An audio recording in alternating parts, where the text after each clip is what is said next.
There were two conceits that our leadership class had when it came to globalization. The first is assuming that we can separate the making of things from the design of things.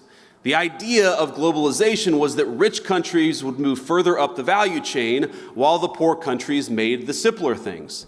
You would open an iPhone box and it would say designed in Cupertino, California. Now the implication, of course, is that it would be manufactured in Shenzhen or somewhere else.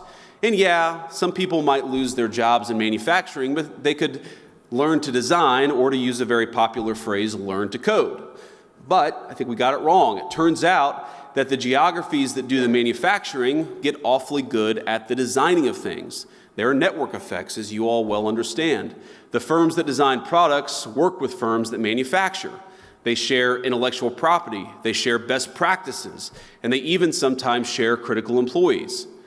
Now, we assume that other nations would always trail us in the value chain, but it turns out that as they got better at the low end of the value chain, they also started catching up on the higher end. We were squeezed from both ends.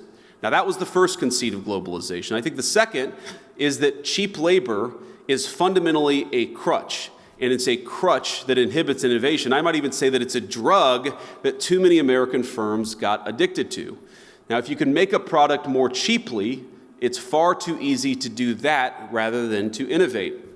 And whether we were offshoring factories to cheap labor economies or importing cheap labor through our immigration system, cheap labor became the drug of Western economies. And I'd say that if you look in nearly every country from Canada to the UK that imported large amounts of cheap labor, you've seen productivity stagnate. I don't think that's not a total happenstance. I think that the connection is very direct.